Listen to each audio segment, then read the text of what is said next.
I don't know whether we all know him. He's a gentleman in front here. We are privileged to have him. He's going to give us a lecture on research methodology in information technology and information systems. It's very rare to have the substances here. So we're privileged to have him. Professor, you're welcome. Come and present.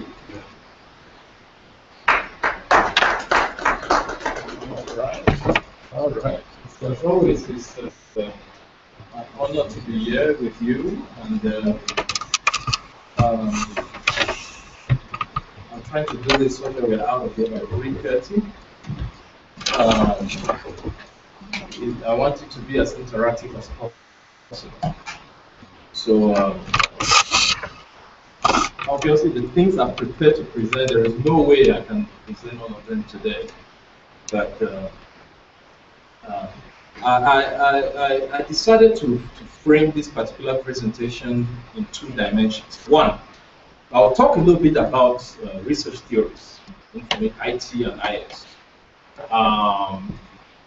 But also, I asked around and I came to understand that quite a number of people attending this lecture are actually working on the master's or PhD. So those of you with masters or PhDs already, or have terminal degrees already, or that are not working on thesis, this may actually be a little boring to you, but it could help you for the people you mentor, etc. So just bear with me. I really feel we cannot separate the two. So that's why I kind of framed it in the dimension of what is a successful ICT academician. You know, going beyond intelligence. One of the most deceptive things we have in academia is that when we are telling people about how to be successful in this field, it sounds more like if you do your research, if you teach well, you will be fine, which to a large extent is true. But there are some additional things too as you are getting more and more into this business that is important for you to understand. So I'll start by a question and I want you to think very well as you answer. I want those of you working on your master's or PhD to tell me in 30 seconds what is the research you are doing. Okay? And I will prove something to you. Okay, just tell me, let's go from left to right. You just tell us, I'm going to start from here going all the way to the right. Just tell me in 30 seconds how you describe what you are doing. What research are you doing? I would like to know that. And I don't want to be too specific because it will reveal what I'm trying to do. Yeah. My research is about seeing how we can innovate. Hold on, please. Is that something that I might do? Sure. Sorry, because a career teacher, so we cannot do without this. All right. So, go ahead. Okay. The research areas. Yeah, I'm looking at how we can use social networks to enhance internet acceptance and research. How can you use online social networks? Okay. Enhance internet acceptance and research. Okay, online social networks and email. Okay, to enhance acceptance and okay, good, good. I'm touching on the system here, specifically how IT infrastructure can be used to assess the readiness for BPR.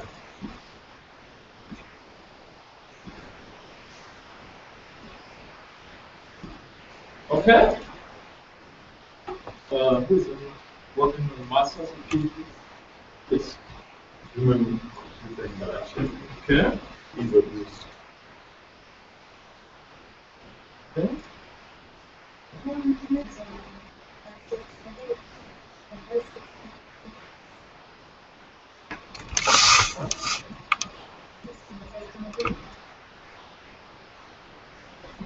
You should know that because I've read your work. Okay. Yes, please.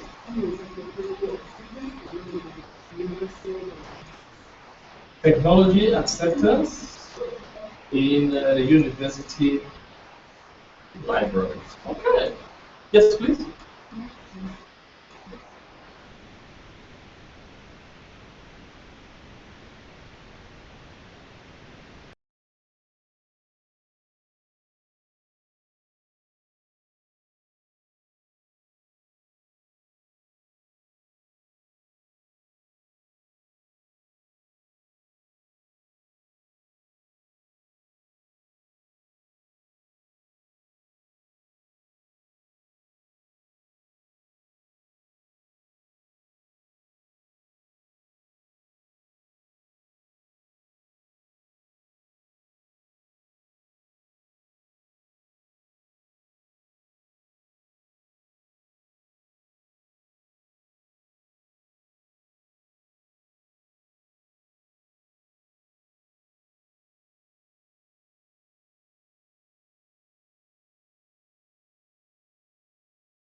To have a problem domain, but it's even much more of a priority as a researcher to keep in your mind that you want to enhance theory. And how do you enhance theory? You must know what is there first. So because we are so hung up in solving a problem, and this will probably be one of the shockers which you will hear from a research presentation, okay? Our number one priority, truly, as researchers, as academicians, is not to solve the world's problems. I'm sorry. That's why we are in this exciting, boring field. We are just there to enhance theory. And that's why we are criticized. And yes, we will not change. That's who we are. That's why politicians will be like, what have these people been prophesying for all these years? Right? I mean, politicians don't see value in what we do. Why? Because our purpose is not to, and this will shock you, our purpose is not to make a better bottle. That's not our calling as researchers. In fact, our calling as researchers is not even advocacy. Someone is doing e-government. I bet you if I look into who is the one doing e-government. Okay. I bet you if I look into your work, you probably have said some angry things about the Ugandan government. about corruption. We are not here to solve corruption problem. Even if there's corruption, that's none of our business as academicians. We are enhancing your. Okay, I'll give you a perfect example here. And this is where I'll trap most of you. President Museveni is a good president, or President Museveni is a bad president. If you make a statement like that, is that a newspaper statement or an academic statement? Sounds to me like something newspapers. It's none of our business whether or not President Museveni is a good or a bad president. Let me give you the evidence here. Every time I come to Uganda, for the most part, I tell people, you see, when I was in university, he was one of my heroes. When he would be on TV, I watch him very closely. I love him, man. So I was just surprised every time I come to Uganda, people are so critical of him. He doesn't want to leave power. He's this, he's that. You know, he's put only people from his tribe. Now I don't know Uganda issues. Okay, so in fact, I think one person, whether it's Eastern or Western, no, I just hear those words all the time. Okay, now.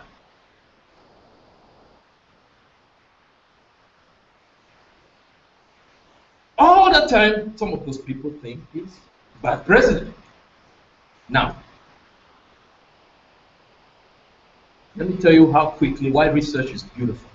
Okay, I came here this 3 days ago, and now I found out that 99.9% of Ugandans think he is the best president they've ever had. Why? Because he recently challenged America. He told America to back off because they want them to allow homosexuality in Uganda.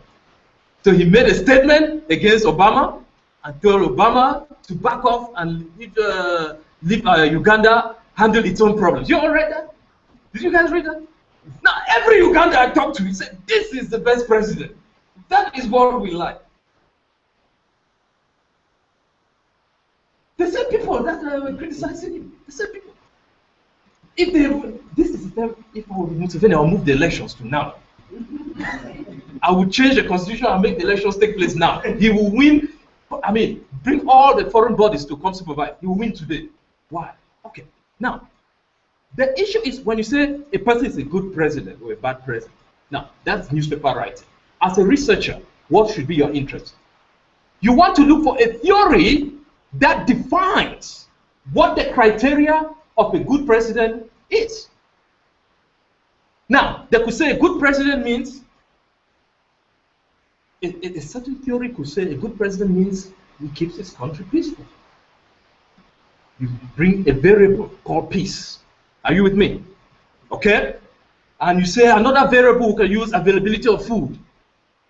I'm just assuming this. I'm not in political sense. Availability of food in the country. Peace, availability of food. All right?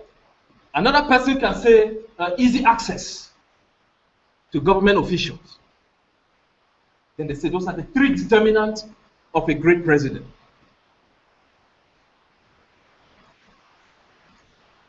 Now, your issue should be, are those truly the three determinants of a great president? Can we critique one of those areas and punch holes on it? Can we enhance some of those areas and divide them into further variables? Can we add more variables? For example, what if a country has those three things and has very high inflation?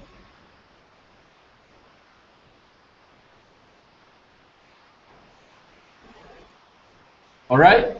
So that does not respond to the issue of a good president or a bad president. Now, you don't just jump and conclude that my determination is this. So, I want to bring you today to a website I want all of you researchers in IT to be familiar with. I'm going to spend some time on this website, then I will step back and talk about some of my views on how to develop yourself as a good researcher.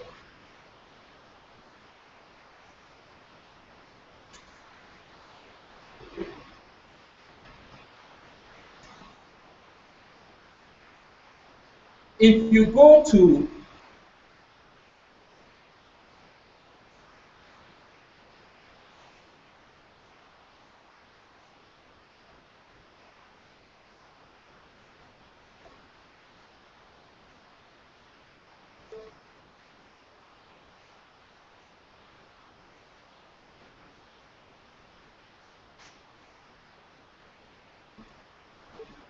Prof, I hope your internet is working.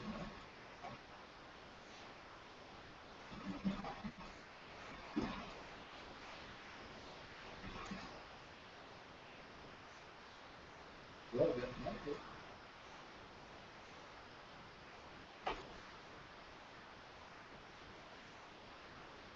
Don't worry, even if it doesn't work, I have backup. But I always expect that, so I have my backup somewhere. The Charles is my good friend. All right. But whenever you get connection, then I'll go to my backup.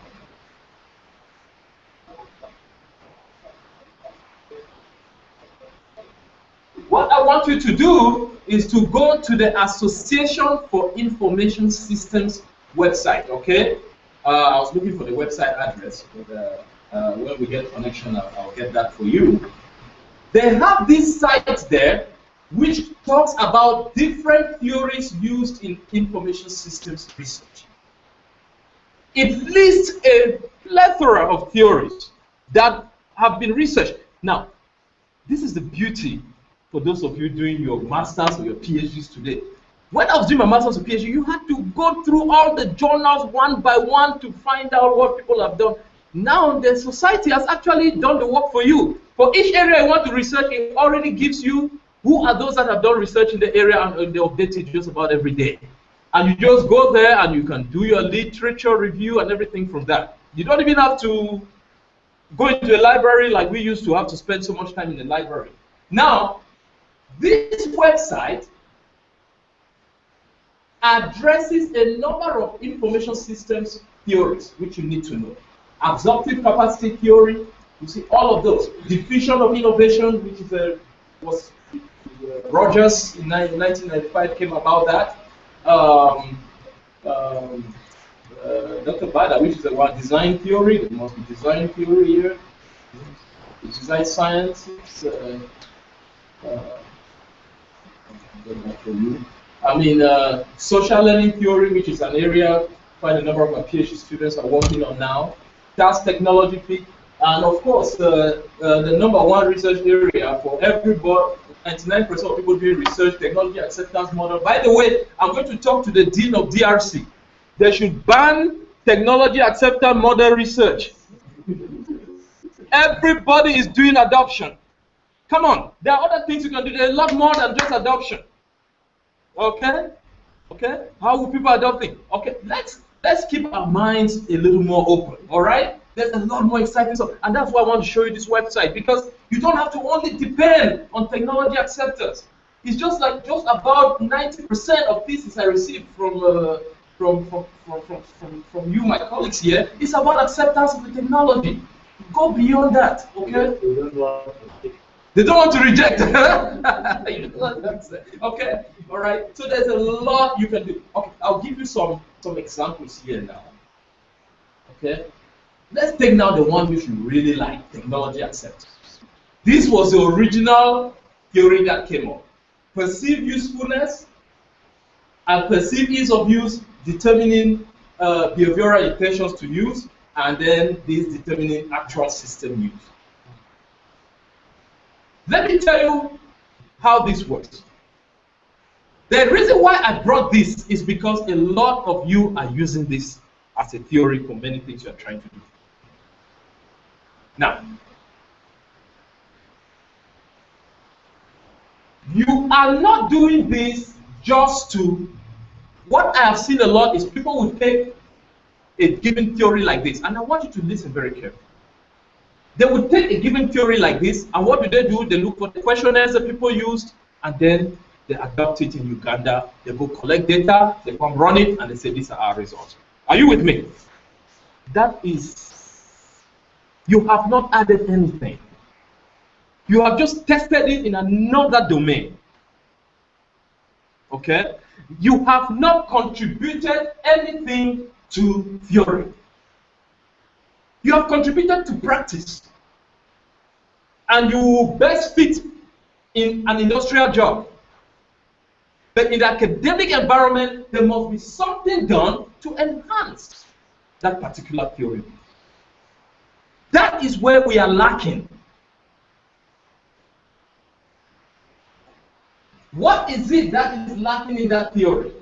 As you can see, Venkatesh back in 03 came now and introduced what I know you know this one. He enhanced it to what?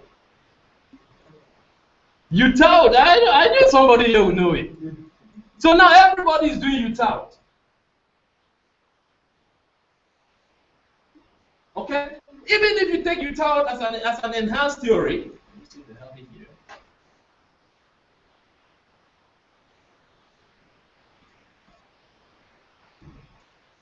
You don't just end there. Okay? Do we have our email address?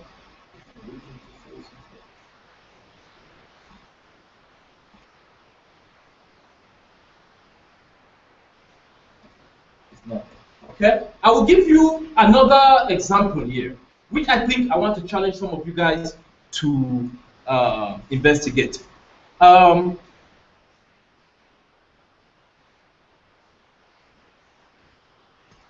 Now, I read one of your emails. I don't know how I received it. Okay, I received emails from your leadership center. And it said there is a part of Uganda that has gigas. I know you pronounce it differently. It's giga. Giga, what's it? How you pronounce it? Where the principal comes from. Oh, that's where the principal comes from. Gigas. They have a lot of gigas. Have you ever visited there? Iganga. I've been there, yes. I escaped the gigas then. I was there for 4 hours. And I had shoes. So you all know gigas. Huh? You know that, okay?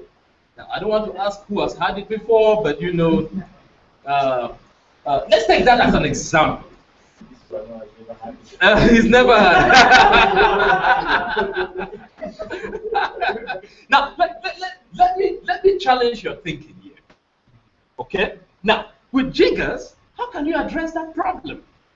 I see people were coming on the email, they were criticizing my good friend Museveni, he's not doing this, he's not doing that. Museveni put gigas in people's feet. What's wrong with you people? So, tell me, how do you address the problem of gigas? What is that? I want to challenge you. Let me get some ideas. How do we fix that problem? What is the issue? Why do people get gigas? I don't know what discussion. I'm sure you guys had a seminar here and so on that. What did you come up with? Who attended it?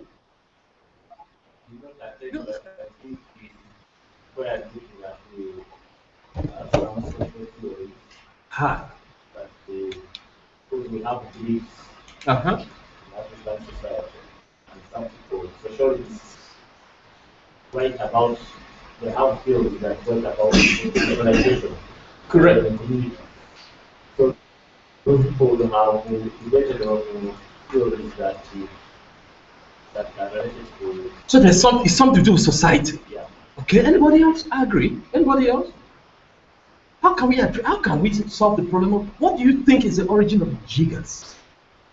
Why do people have them? Huh? That's Dust. Dust. So where there's a lot of dust, there's gigas. Okay. What else? There's another one here. Yes. Exactly. Oh, good. We are saying it's dust is an environmental part of it by dust and sun.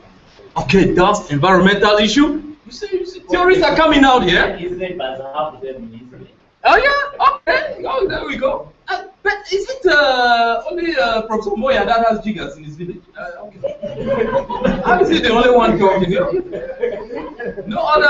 I already passed there. Oh, you passed. Oh, okay. No, okay. Let me tell you this. From what I have, when I saw that, I got excited. You see, the beautiful thing. I said, when you're a full professor, you get to do research that excites you. You don't have to do any research that is boring. So I call my staff together. Some of them are from Uganda now. I said, see this problem of gigas. So why don't we brainstorm how to address this issue? And we're gonna go after some grants. Oh, Prof, I'll talk to you about that in the giga area. You know, whenever I see something, you know, that God has given me this third eye here. Whenever I see something like that, what starts coming is what white person can I chop his money for addressing that issue? So we're looking for some white people to give us money to address Jiga issue in Uganda. Okay, I'll tell you more about that during our grand seminar tomorrow. But it's all about behavior. If you put on shoes, if you keep a clean environment, there are certain behaviors that even if you are in the middle of a Jiga infested area, at least what I've read, okay, I don't know much about it, okay, but I read that if you have the right kind of education, and I'm not talking about formal education, I'm talking about if you have the right kind of behavior, even if you are living in a Jiga infested area, you can still have a very low likelihood to capture it. So can we at least agree on that premise?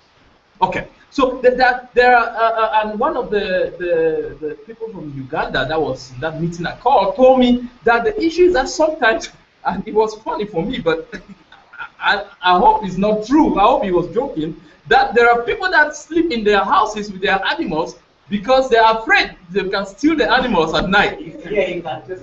Is that true? Yes, some. Oh, really? So they sleep so that those animals bring the jiggers in. Okay? Pigs, yes. Okay? They sleep in the same house. Okay? To me, it was interesting. But with some education, even if the pigs sleep in there may be some things they can do to keep themselves. Maybe put it in a separate room that will not, separate bedroom. I don't know, but there must be something. Okay. Now, when you see something like that,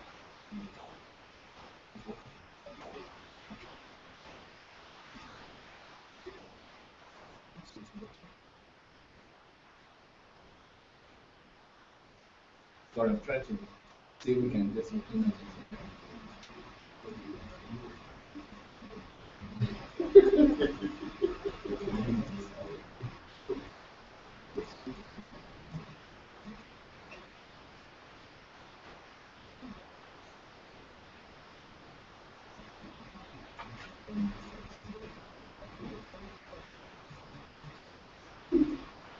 So what I want us to look at right now, I want us to look at a theory that addresses the issue of learning.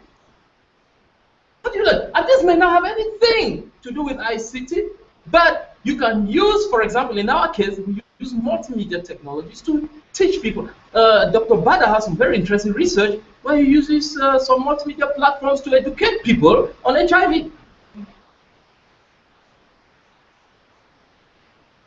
Okay, that's on the IT side. I'm sure there are other things.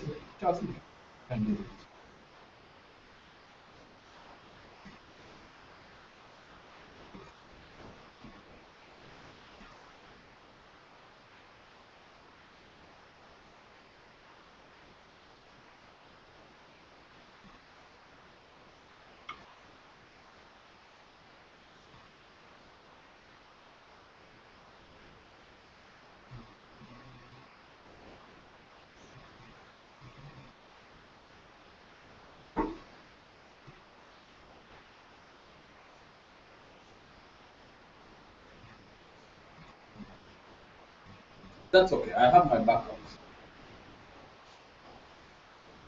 Did you close my?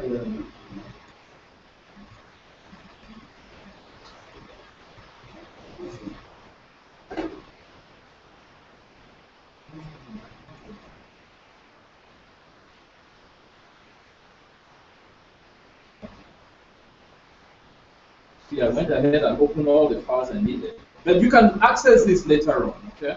Okay. So there is one of the theories which we call social learning theory. How many of you heard of that? Social learning theory. Okay, good, good, good.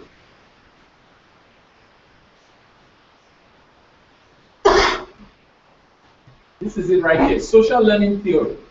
What is this theory about? Okay.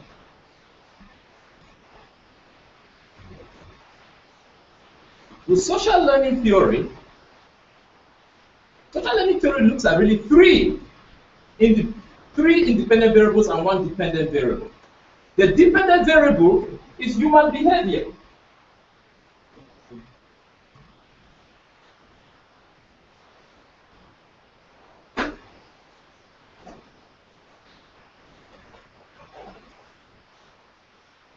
Let's look at, is that how you spell jigger? It's J. I. Uh-huh. Huh? ER. Okay. So, they are telling us the dependent variable is human behavior. And the three independent variables, factors, environmental factors, and behavioral factors.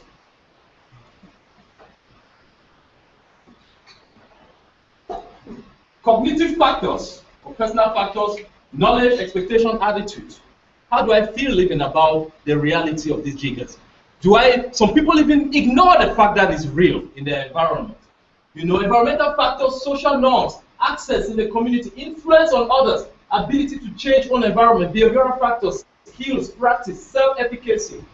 You know, the reality, the big thing about these social learning theories is the fact that the people in the environment, when they observe what leaders in that environment do, are you with me? What people that they respect do in that environment, it helps enhance their behavior towards a particular phenomenon. So if, for example, the chief of that village makes sure that he shows people that we wear shoes to prevent jiggers, we should shower once or twice a day to prevent jiggers, it's highly likely that people may follow that example. But when you look at this, cognitive factor, environmental factor, behavioral factor, in developing theory then, you start asking yourself, in our instance here, are these the only three things that we should be concerned about? Or even within this, can we further break some of these down into sub-constructs? Are you with me? Now you are enhancing theory of cognitive factors and saying issues of knowledge, expectation, attitudes towards this whole jigger issue. Okay? Will influence the way people behave towards the jigger issue. Okay? The influence of others, such as the leaders in the community, like I said, if they push for some kind of prevention of jiggers, the others will follow suit. Okay? Behavioral factors, self-efficacy, actually having the ability to be able to fight that particular problem within that environment. Now, you can look at it and say, start questioning it. Is there something lacking in this, in addressing the issue of jiggers? But number one, you have a theory that looks at the possibility of changing or impacting human behavior towards the prevention of jiggers. You are enhancing this, and the issue is not enhancing running to prevent jiggers. That is not your first. That's not the first purpose of this. I'll even step back 1 second to technology acceptance model. After all the things that are done, we wrote a paper probably about 11 years ago when we were talking about the realities of our model. And we found out that none of the models ever address the issue of access. Because technology acceptance model assumed, being a model developed in America, that you have access. But we did some work that found out that if a person in his mind thinks that I don't even have access to a certain thing, the issue of technology, accepting that technology is not even an issue at factor. Are you with me? How many of you here, if I threw a survey in front of you, acceptance of space technology? Huh? Going to the moon. If I distributed a survey here on going to the moon, accepting that space shuttle as a technology for you to use to go to the moon. Talk about the shuttle to go to the moon. Will you complete that survey? I don't know. It will be a tough survey to complete, huh? The wrong audience.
Yeah.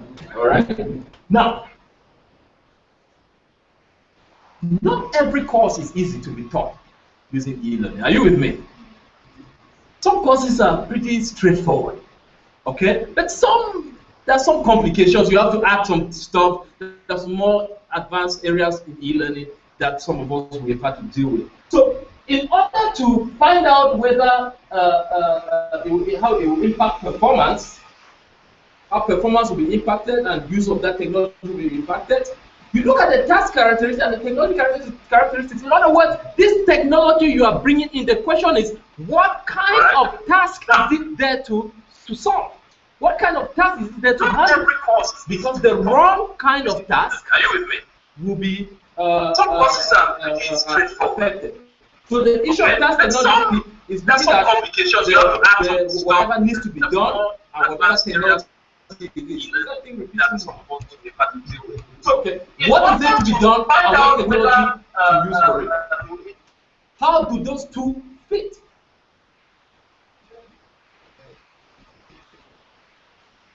Is history the best course to teach on an e-learning platform as opposed to pathology?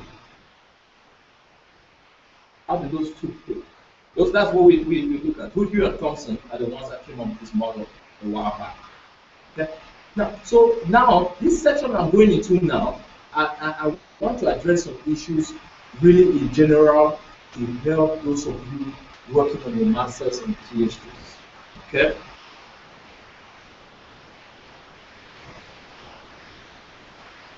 Alright, am I getting this? Okay.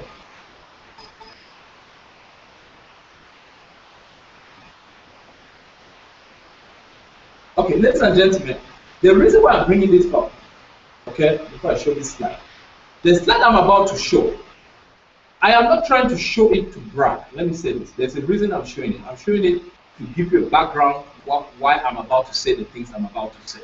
Okay, it's a very brief bio of what some of the things I've done in my career. Very, very good. And there's a reason for this. So please don't go and say, oh, that guy was trying to brag. That's not the reason. I'll tell you why. Okay? Come on. Okay? When asked in any TV, radio, interviews, I say, I'm a Cameroonian singer by mountain through my profession, I see education. I live in the US, I'm a full professor, I'm a cow professor, I'm a founder. I have a list of accomplishments. I finished my bachelor's, master's, PhD, all 3 degrees I finished in 5 years. Great things. Okay? All that many initiatives. Okay? So had 2 lifetime achievement awards, made business, some they gave money, some they just shook my hands. You know, received millions of dollars in grants, published over 175 publications. Okay, I've had a lot of good recognition. Fine. But there is a pathway to those things. Are you with me? There is a pathway. Okay? There is no best path. But the best advice is no advice. Because each person, that's why I say be careful, I'm not trying to brag. Each person defines their career, their research career the way they want it to be. And the beauty is in ICT, you have a lot of options because not only can you be a researcher, you can be a businessman through your research. I was discussing with someone, do you know the worst thing in our field today is that we truly believe as academicians we should be poor people.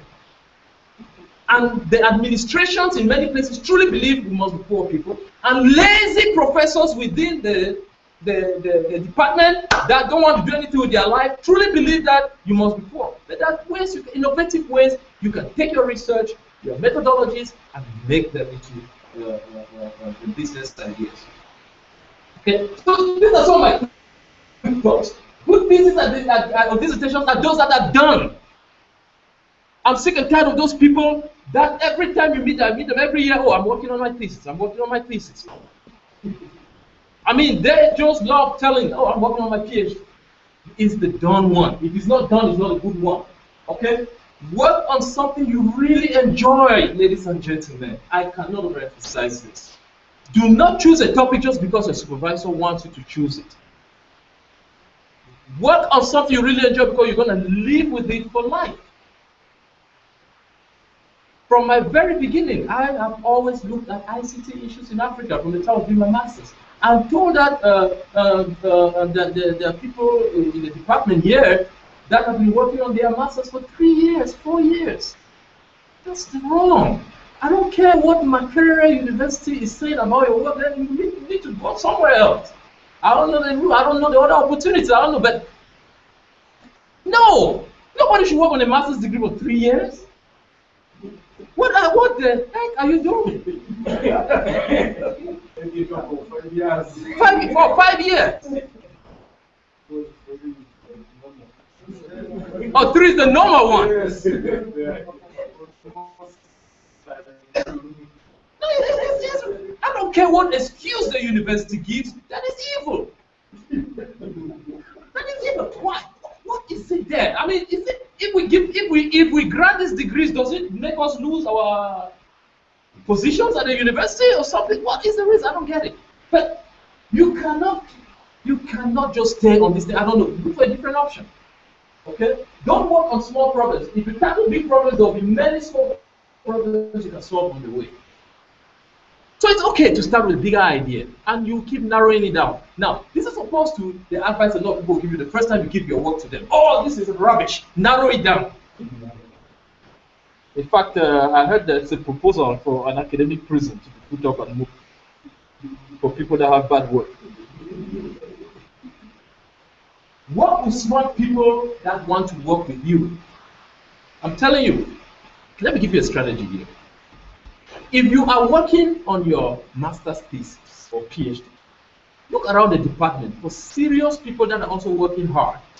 Partner with them, and you people start submitting joint papers. If you have 2 ideas, you have 2 ideas, there are 3 of you partnering. 2, 2, 2. That is how many papers, if you just do 2 a year? 6. 6 good papers, each person focuses on 2. And then you come together and enhance the work.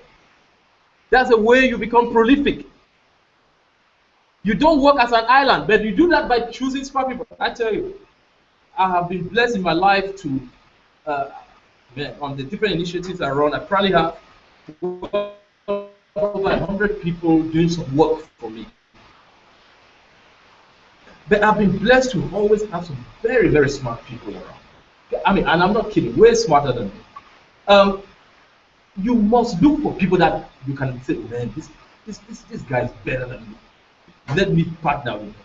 Otherwise, lazy people will just drain you. You make it a rule that we will meet once every 6 weeks, and you must come with 1 paper. You don't come, you say, yeah, we can be friends, we can drink, but never come for this meeting again. You know. No, you must get to a point where you can tell people we can be friends, but not just colleagues. I mean, colleagues in right. I mean, you have no control with your colleague and moves. Professor Moya says these two should come work together. You have no choice. You have to work, but you have a choice to who you do research with. And trust me, Professor Moya, when he sees people that are not hardworking, he deals with them. I know him personally. Now, always do your best. Bad recommendations follow you. Okay, same with good recommendations. So you are a brand right now. Okay, what is your branding? Your branding is the area you are specializing in research. Your goal should be the lead person. When they type your name on Google, they should see your name on those things. You can make all the noise you want to make in the world. I thank God for Google. Google does not lie. You can go around giving your big names and so on. If they Google your name, what is found? Okay? Reciprocity is what I was just telling you. To get something, you must give. So, if you want to publish a lot, be ready to share your work also. If you want to get a lot of grants, I'll talk about that tomorrow. Be ready to involve others that can work with you. You know, I can say I don't believe I have more than 12 self-authored articles. I don't believe. Conference or journal combined. My entire work, list of 175 publications. I don't think I have up to 10. You must learn to collaborate with the right people. Okay? Don't be intimidated. Every professor was once a student too. Don't be afraid of them. A lot of us are very intimidated by our professors. And you should be bold to go tell people that, hey, I've stayed too long in this thing. What can be done about it? Be aggressive about your career. All someone can say to you is a no. But be aggressive and ask for opportunities. Know the rules of your school as the person in charge of the doctoral or master's program. Now, those of you that may have been in for 3 years in your master's program, there must be somebody there that is in charge of your program. You can talk to. I know you say, well, we have tried, blah, blah, blah, blah, blah, but there are political ways you can do things. But buy them a gift. I don't know. Do you guys bribe here? The bribery is not only money, okay? Not that, no, not that I encourage bribery. But find out there are decision makers there. Okay? To inspire you to get working on some big project and getting it done, to give some of your goals, okay? Look for something big, to give you a loose framework to follow as you complete your studies, to answer any questions you might have about your dissertation process. I know we call this thesis here, but we call it this, especially as it relates to information systems thesis and okay? To get an MSc, MA, PhD is challenging. However, you only have to do it once. Okay, you will learn how to research and write. I mean, that's okay. But you only have now that you only have to do it once. What is it? Okay. Now, when you see PhD, you can insert masters there. Okay? That's what I say. Significant and substantial piece of groundbreaking work. You must have contributed again to your, like I said, can be in one single field interdisciplinary. Okay. It's about defining a hypothesis and providing arguments to substantiate or refute that hypothesis. By the way, I am not saying that all theses must have a hypothesis. Somebody will shoot me down now. You can do it. This is a research question. That the hypothesis means that you already know some relationships. So not all. I know that almost every thesis I pick that have been sent to me is about looking at relationships between these variables and that these variables. Like I showed you here, research is not all about that. What if you don't know? What if it's a new area? You know, like I'm working with some colleagues here on female genital mutilation using social networks and mobile. There's not a whole lot, so you have to go from scratch now and start building from scratch. You may not know what you should start looking at. Relationships means something exists. Are you with me? Relationships means ease of use is there, perceived usefulness is there, accessibility is there. We know that other researchers have looked at it. What if they've not looked at anything and you have to look from scratch? Is research going to stop there? Exactly. Okay. So I challenge anybody who thinks research is all about relationships. Evidence that you can do independent research that matters. Yeah? That's what they were trying to see. Can you do research independently? You must have 2 to 3 key areas. This is very important, ladies and gentlemen. When you go beyond 3, you are just a confused person. But have about 2 areas of research. Don't just, one is suicidal, okay? You know, but have about 2 areas where, and I can tell you, my 2 areas, I look at ICT transfer models, and I look at the health technology field as it relates to learning using multimedia systems. I have stayed with these 2 for my entire academic career so far. From the time I was a student. It's still the same 2 areas I'm researching, still the same 2 areas I get my grants in. Now, I'm forced to work in other areas because I have to teach students that I supervise all the time. But those are the areas where I sit at night between 12 and 4 when I do my research. That's what I do.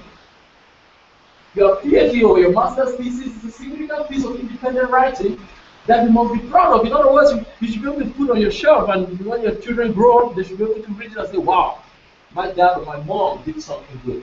All right? One is is one that keeps the door open for another 3 to 4 future dissertations. Okay?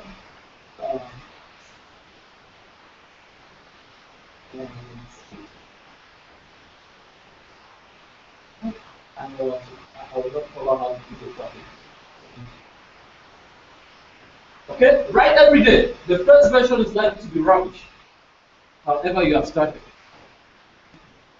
So when I see people that pick up people's work and they say this was rubbish, the next time somebody rubbishes your work, ask them to show them their early works.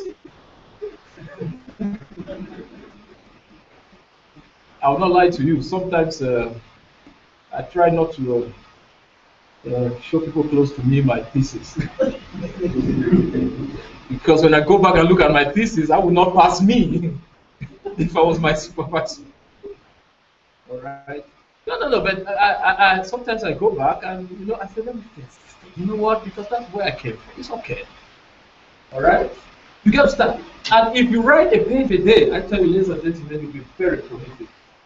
Okay. You first get it down before you get it good. That first version gets you to start working. Get it down first and then get it good. You get the difference? Just get it down and then you get it good. It's going to come. Your community. Now, I understand in Uganda you are given a community, or can you select who your community? Huh? The doctoral. There are no communities. But in doctoral level, are you given the community or you can choose your community? How? So what if you cannot patient will give you the answer.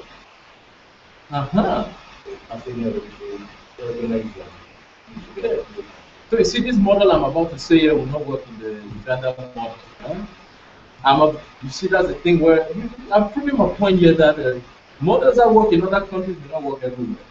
All right, but yeah, this is what usually allows you get feedback.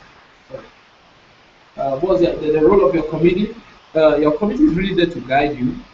Although, if you get the wrong people on your committee, they end up fighting each other. You are the one to suffer. And we've seen that a whole lot of times.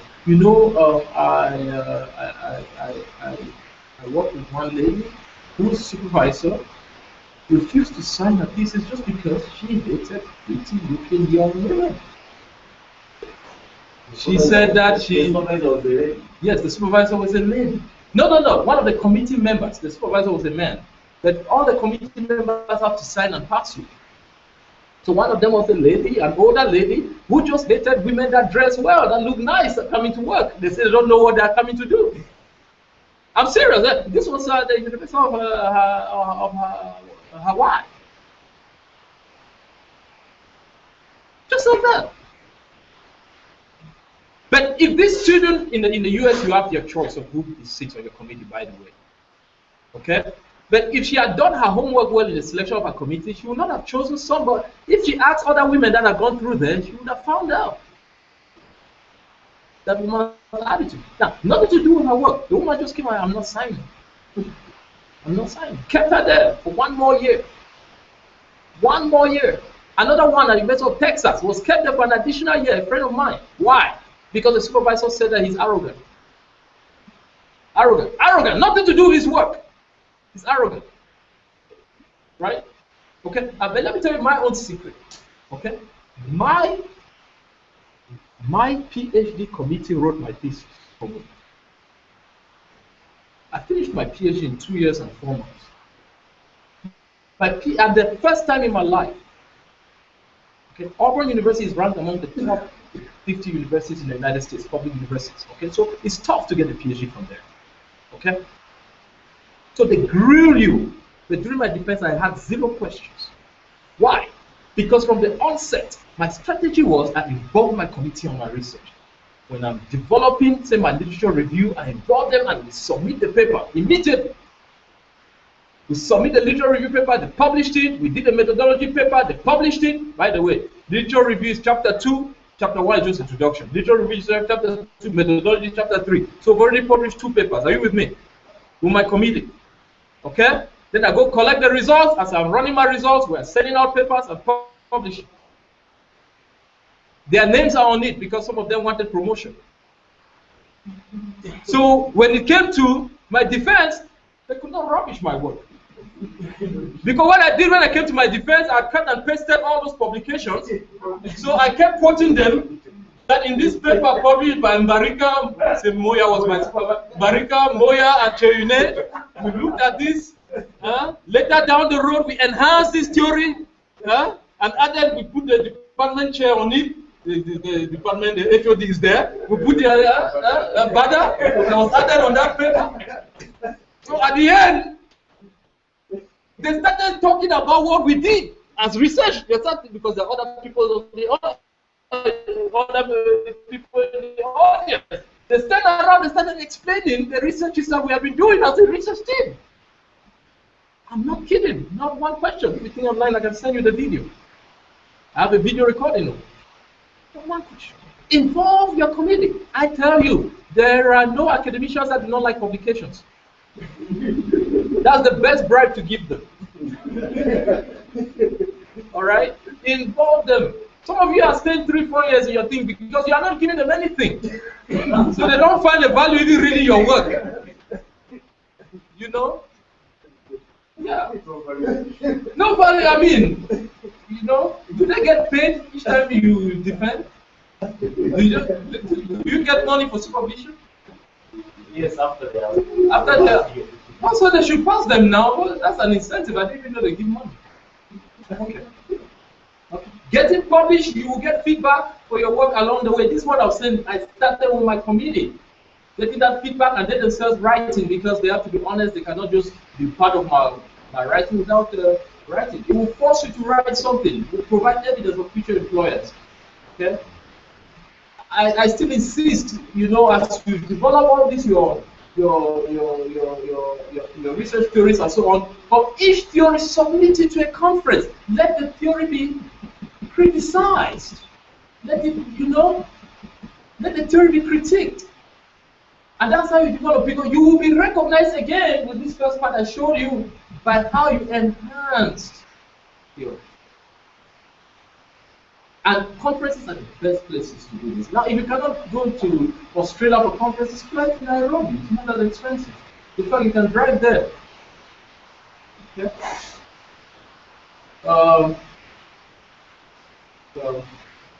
So we don't have a whole lot of time, so I have to skip some things here. Of course, there are the issue of balancing your research work, teaching and research. You know, there is an importance to find that balance. And why do I say this? I'm a visiting professor at a number of universities in Nigeria, and there is a problem they have there. I don't know if it's similar in my career, MUBS. Is that when you teach extra courses, you get more money. In their content. So you have these lecturers that are working on their PhDs or their masters, but they are flooded with so much teaching because it's more money to make. If you want to make money now, your thesis is going to suffer. Are you with me? Okay. Now some people will say, "Well, oh, Victor, you are just speaking, you know, making money in America. We don't know our realities."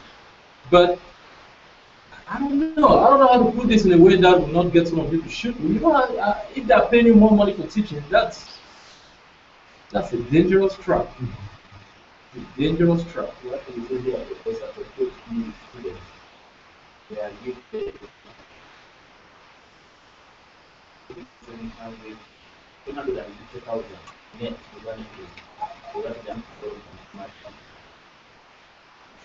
so management gives them a monthly pay of 750,000 net. Oh, really? Who are studying in the material. Oh, wow. Okay. So you don't need to teach. So they can teach only a few hours. So very good. I like that. I like that. Then for undergrad, for those doing masters, you don't want them to work 10 hours. I need to prescribe that. So I like that. exactly what numbers are done. Yeah. People reduce the hours. But once one thing is by the end, you go to okay. I was making a number for you. That you are so. Yeah. You need to. I am surprised that at ICT they allow you all that free time. You see, they don't work you hard enough. No. The courses there are so easy, huh? If you can tell, I need to talk to your professors there. Okay. Watch out for research on ICT potential. Oh yeah, please. This is my last one. Please, I'm begging you. This one I'm kneeling down like the women have knelt for me here before. I went to Waswas village, and the women came and knelt. I went back and told some of my women out there that start kneeling for me. They laughed at me. But now I'm kneeling like those women. I'm begging you, please, don't let all your research not be on potential of this for this. All right? But what does potential mean? Potential has now become a research methodology. Well, I see people saying my methodology is I will collect data quantitatively. I have a quantitative research methodology. Please, potentials, all those things don't mean anything. Okay, study things that are existing.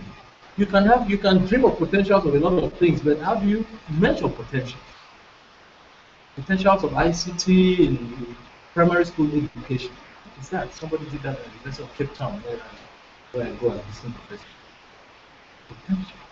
Avoid those type of things. The mean was PhD analogy.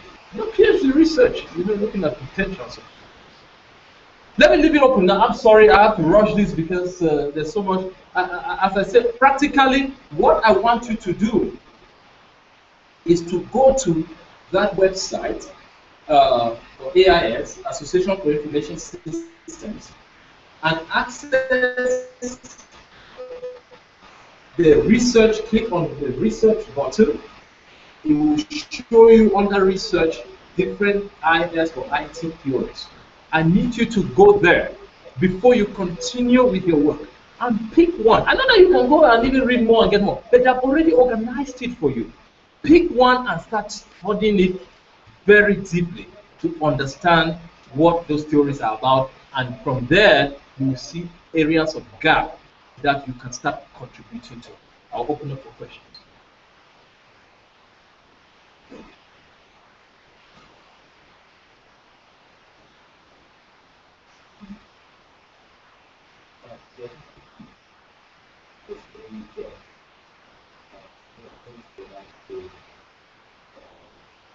I think it's good idea, and I think you have to go the way you have to you talk to me as a boss, he as your boss, and so forth. And now you forgot about that and you are free. So all these years you've been interacting with me. You will use me on this, where you will come up and give us side to this is a very good presentation. In the MUBS here, we have our colleagues, who insist at PhD level, you must study many fields. That's why my colleagues, in my first track, can say is doing university. They do not move for the past 3 years.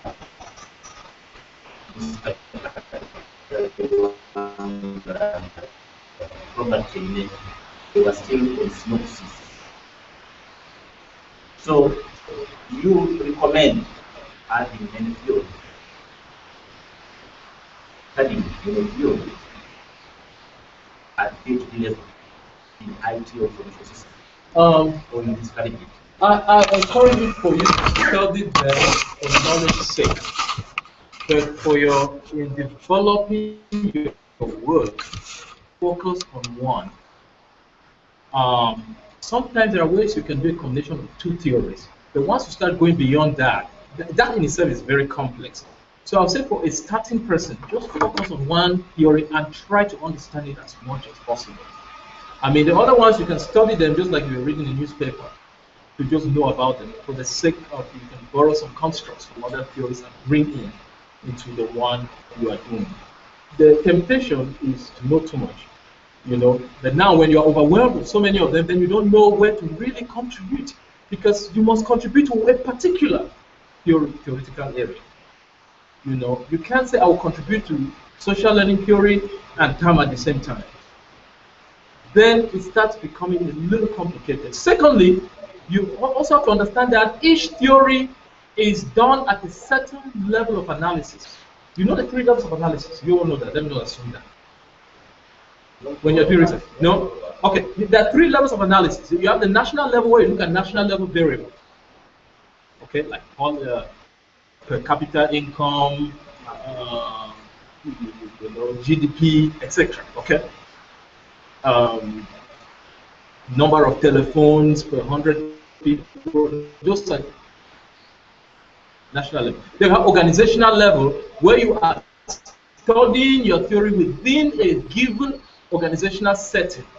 You are looking at, you know, things that would impact the running of an organization's IT system. Then individual levels, such as TAM, where you're looking at individual adoption of the technology, for example, individual use of the technology, as opposed to the organizational level where you look at organizational use. Now, if you study two theories at two different levels, combining those is possible, but extremely complicated. So I'll give you an example, Professor Moya. I can take a national level variable like policy to use in this particular social learning theory here. I can take policy, okay? But all of these things here are at the individual level. I can take a national level variable like policy, but I will have to show how that policy would impact the individual behavior. Are you with me? Not how the policy will impact the village I'm looking at this, but how it will impact the person within it. So again, my answer is yes, read many theories for the sake of reading, but focus on one when you're developing your research area. You will have all the time in the world to get into other ones. So what I get here, Professor, for the benefit of colleagues, as all, if the theories are at the same level, you can venture. Yes. If they are all at the individual level, if the list of analysis is at the individual level, if all the theories are defined, you can venture, because you don't have problems, much problems. But if they are crossing, you have problems with harmonizing the two units of analysis. Oh, absolutely. Because the unit of analysis behavior is at individual level, and then you have a macro variable. Yeah. Which is looking at national issues. National issues. There's no way that one can be. Yeah. Yeah. It's still possible to use them, but it's complicated, and I will not advise for someone just starting. We can have another, in fact, another in a smaller environment where I can address those more complex ways. Anybody else? Yes, please.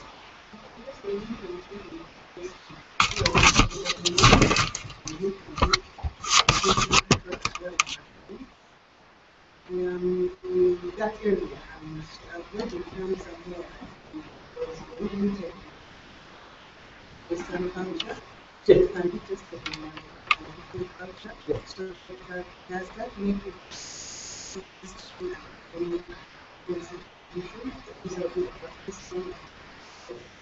Oh, okay. I'll put it a very limited academic contribution. Okay. Testing in a different environment does not really add much. And in fact, for me as a PhD supervisor, I will not pass a student for that. I will be testing in another environment. You must do something to enhance the particular theory data. Are you with me? I will allow it slide if I'm supervising a master's student. But for a PhD student, it really needs to go beyond that. It really needs to. It's extremely important. And if you have trouble kind of framing your constructs to go beyond what you are seeing, I'll be more than happy to work with you and help you out for that. I mean, you said, I bet you there are some things that one can do. We are looking at technology acceptance in library. Is it like using e-library, e-books, and things like that? Okay. I will bet you. This is just off my mind, just thinking about it. Computer self-efficacy could be one. Have you looked at that? Okay, I'll bet you that if I start examining it, previous knowledge of, previous computer self-efficacy could impact the way an individual wants to use e-libraries. If, for example, they have been used to maybe playing games at home, they are used to these gadgets already. Coming out to use books electronically could be an aspect that they would more likely want to play with, as opposed to someone that all they have done all their life is read newspapers and they just love the smell of the paper. My supervisor, in fact, who is my mentor even to this day, he always told me as a PhD student 15 years ago, Victor, I want to smell the paper. When I send him things e-version, he says no. I want when I touch the paper. There's some feeling I have. But you see, to this day, he does not do research by looking on the screen. This guy writes his papers and then types. But he came from a generation that computer self-efficacy was. There's another construct, in fact, which you should look at. It's called technology culturation. Have you heard of that? Technology culturation is another variable that says if a person has been exposed just to basic technologies like cars and irons in the house, and TV, air conditioning,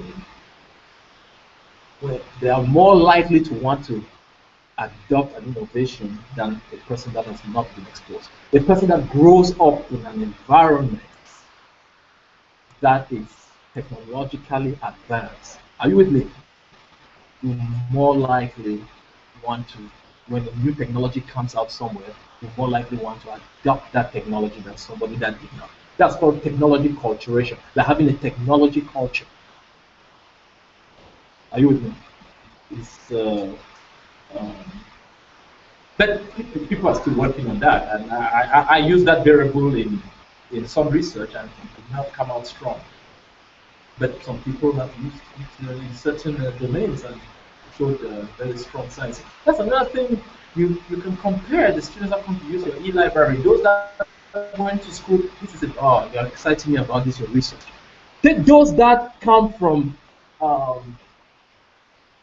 Kampala High, if there's a school like that, to compare them to those that came from Iganga High or Iganga Girls Secondary.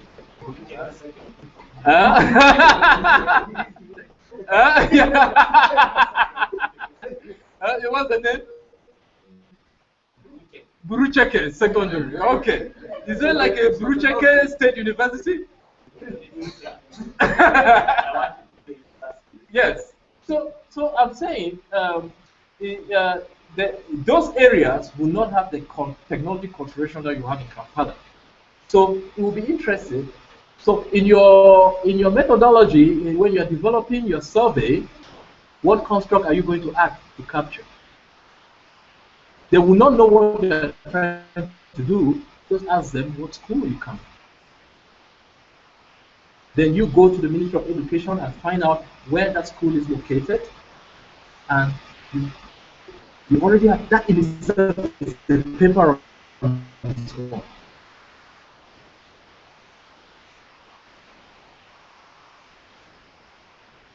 Yes. We are trying to have on one construct. Did you say that we have two areas? Are you talking about areas or constructs? Which one?